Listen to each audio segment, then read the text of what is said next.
सर्वांना माहित आहे. पुढे दादागिरी हुकुमशाही त्यांची तिथं आहे, इकडे काही नाही.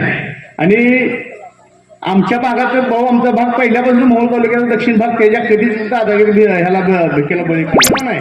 2 कोटी आमदार फंड आला, त्यातला 50 लाख तुम्हाला दादागिरी ह्यात संधी जनता आता भयमुक्त झालेली. तुम्हाला हक्कानं काम सांगू शकतो. त्यावर जागेवर पडते ते राजकारण सोडून भाजपमध्ये काय गेले माहिती आहे का? ते जनतेसाठी गेलेले नाहीत, त्यांची स्वतःची कातडी बचाव. त्यांना भाऊ एवढी त्यांची नीती वाईट आहे. रोज संध्याकाळी पुण्यात चुलीत पाणी वाचायचं हे ठरवल्याशिवाय त्यांना झोप लागत नाही आणि देव त्यांना झोप येऊ देत नाही. त्या 2 मुली बिचारा अपघातात ही झाल्या, काटाकाटा 50-50 हजार रुपये मदत केली. अशा माणसाला भाजपचे म्हणायचं जे व्यक्त कधी त्याला म्हणायचं ही ते आता अजून राहिलेले उष्ट्या हाताला कधी कवळा हातात नक्की 80 भागवतात तालुक्याचा. आणि जे माणूस लाखानं पैसे देतो त्याला भागवत म्हणलं पाहिजे आपण. या आयुष्यात उष्ट्या हाताला कवळा कधी हा रस्ता मंजूर केला हे असलं थोटाना म्हणून तर आमच्या गावात त्यांच्या बोर्डाला काळ लावलं मी. आम्ही केलेली कामं सुद्धा त्यांच्या बोर्डात नव्हतं. माझी विनंती आहे की त्यांच्या मागे असणाऱ्या लोकांना थोडे बुद्ध्या घाला. खऱ्याला खरं खोट्याला खोटं म्हणायची बुद्ध्या पीरसाहेबांनी घालावं अशी मी पीरसाहेबाला विनंती करते. काय जरी केलं 376 केलं तर कधी मालक चांगले आहेत म्हणते पावसाळ्यात चांगलं. आज काय चाललंय तुम्ही कोण कोणाला कमी नाही लक्षात घ्या. कशासाठी तुपाची गोष्ट खायला 3 लाख गळी घालून पोस्ट कोणत्या ग्रुपवर सोशल मीडियावर मोठेपणाने जाहीर करताय. शेतकऱ्याला उपचार केलं आहे 3 लाख गळी.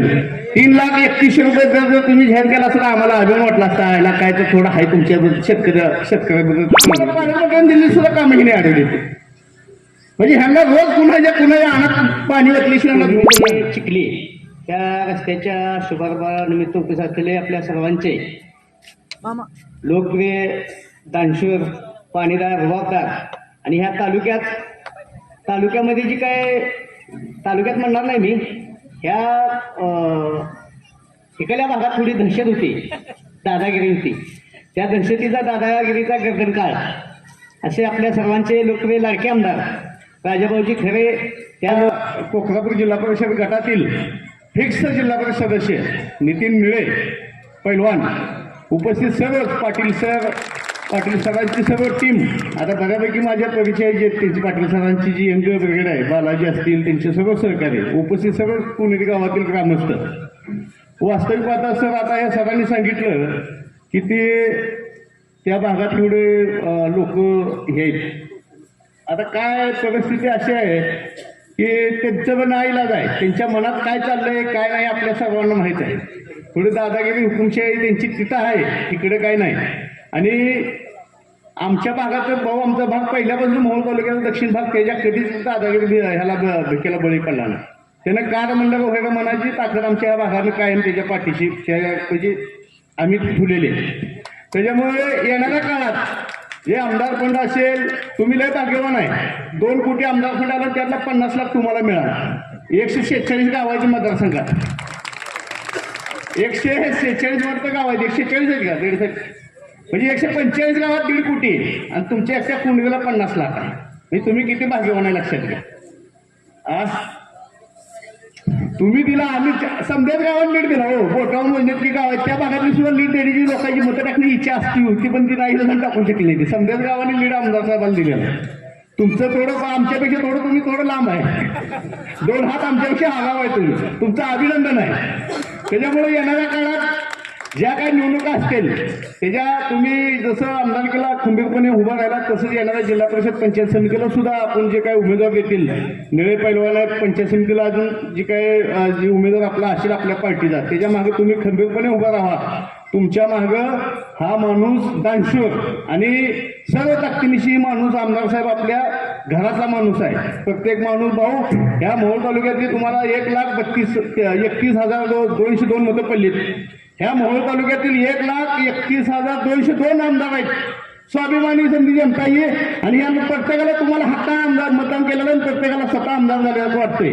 अशी दडपशाही हुकुमशाही दादागिरी ह्यात संधी जनता तर भयमुक्त झालेली आहे. तुम्हाला हक्कानं काम सांगू शकतो आपण ह्या आमदारांना. पहिलं कसं होतं, तिकडे जायचं म्हणलं का आधी नंदीकडे जायचं म्हणलं का आधी पिंडीकडे जायचं म्हणलं का नंदीला आधी घंटी वाजवायला लागायची, मग पुन्हा आपण ह्याच्याकडे जात होतो.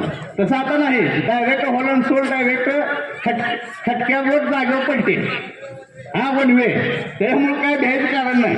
आणि कुठली दादागिरी हुकुमशाही आता राहिली नाही. त्यांना तुम्ही विचारा, एखाद्याला जाऊन चापट मारू का ती तुम्हाला जगून गेला का म्हणणार कशाला काय मला अजून विचार मागे लावा लागला. अशी परिस्थिती आता झालेली आहे आणि आमदार साहेबांनी केलेली आहे त्यांची. त्यामुळे आता ते भाजपमध्ये गेले. राष्ट्रवादी सत्तेतच पक्ष होता, भाजपची सत्तेत आहे, शिवसेना सत्तेत आहे. ते राष्ट्रवादी सोडून भाजपमध्ये काय गेले माहिती आहे का? ते जनतेसाठी गेलेले नाहीत, त्यांची स्वतःची कातडी बचावासाठी गेलेली आहेत ते. आणि त्यांना भाऊ एवढी त्यांची नीती वाईट आहे, रोज संध्याकाळी पुण्यात चुलीत पाणी ओतायचं हे ठरवल्याशिवाय त्यांना झोप लागत नाही आणि देव त्यांना झोप येऊ देत नाही. त्यांचे रोज लोकांच्या कुणाच्या दीपक वेळेत चुलीत पाणी ओतले, उद्या कुणाही ओतायचं हे ठरवल्याशिवाय त्यांना झोप लागत नाही. एवढी कपटी नीती आहे त्यांची. लोकांचं वाटलं, अहो तुम्ही ही जनता किती इडे त्याला भागवता म्हणते ते. ह्या माणसाला आज आम्ही दिवसभर सांगाय, त्या 2 मुली बिचाऱ्या अपघातात ही झाल्या, काटाकाटा 50,000 रुपये मदत केली. अशा माणसाला भागवते म्हणायचं का? जे व्यक्त त्याला म्हणायचं. ही ते आता अजून राहिलेल्या लोकांनी ठरवलं, तुम्ही ठरवलेलं आहे, तुम्ही स्वाभिमान आहे, तुमचा अभिमान आहे आम्हाला. पण जी काही राहिलेली 500 लोक आहेत त्यांनी सुद्धा ठरवायला पाहिजे ह्या मताचा मी येणाऱ्या काळात. अहो जर काय उष्ट हाताने कधी कवळा हातात की 80 भागवतात तालुक्याचा, आणि जे माणूस लाखांना पैसे देतो त्याला भागवत म्हणलं पाहिजे आपण. या आयुष्यात उष्ट हाताने कवळा कधी हातात नाही. आणि आता सरांनी सांगितलं समाधान आपल्याला मदत केली, ही अंधकी बात आहे, तुम्ही तसं सांगायला पाहिजे लोक. त्यांना आता असं जुळवत आणलेलं आहे त्यांनी. शेळके दादापासून आम्ही बघतो, मी शेळके दादापासून जवळनं बघितलेलं आहे त्यांची राजकीय पार्श्वभूमी. असं जुळवत आणलेलं नसतं सर. तुम्ही असं उघड सांगितलं का? उघड काम आहे घेऊन समजा कारभार साधा आपला. त्याच्यामुळं येणाऱ्या काळात तुम्ही आमदार राजाभाऊच्या नेतृत्वाखाली जी काही निवडणुका उतरल्या, त्या निवडणुकीच्या मागं, त्या निवडणुकीच्या माध्यमातून तुम्ही खंबीरपणे उभं राहा आणि ज्या काही तुमच्या अडचणी असलेल्या त्या 100% आमदार साहेब सोडवतील. आणि कसा आहे, विकास कामं करत असताना आपला प्रत्येक हेरचे पैसे तुम्हाला थोडं मार्गी लागतील, ह्यात कुठलीही शंका बाळगण्याचं कारण नाही.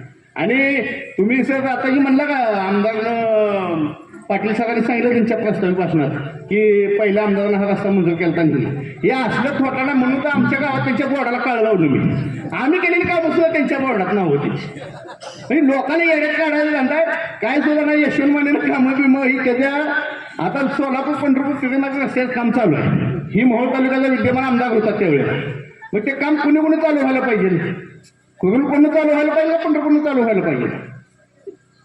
हे काम झालं पंढरपूरकडनं चालू, आणि ही फाटका करून मी मंजूर केला. तू मंजूर केला असं कुरुलकडे 5 किलोमीटर मोकळं पडले ना, रस्ता 5 किलोमीटर झाला नाही.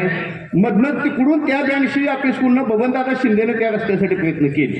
ह्या बाजारा कंपनीला फुकटचं काम मिळालं आणि मग तुम्ही मी काम करा. तू केला असं मी म्हणलं की इकडून चालू केला असता रस्ता, इकडं मतदारसंघ मोकळा आणि काम पंढरपूरकडून चालू, आणि ही कसला मी मंजूर केला आहे. हे असलं समजा लोकांना येड्यात काढायचं. आणि त्यांच्या जवळच्या लोकांना माझी विनंती आहे, खरं तुमच्या कुठलाही देव कुठला पीर साहेबाला माझी विनंती आहे की त्यांच्या मागं असणाऱ्या लोकांना थोडे बुद्ध्या घाला. खऱ्याला खरं खोट्याला खोटं म्हणायची बुद्ध्या पीर साहेबांनी घालावं अशी मी पीर साहेबाला विनंती करतो. हा खऱ्याला खोटं जे त्याला पीर म्हणलं पाहिजे नाही, मानसिकता आहे का नाही?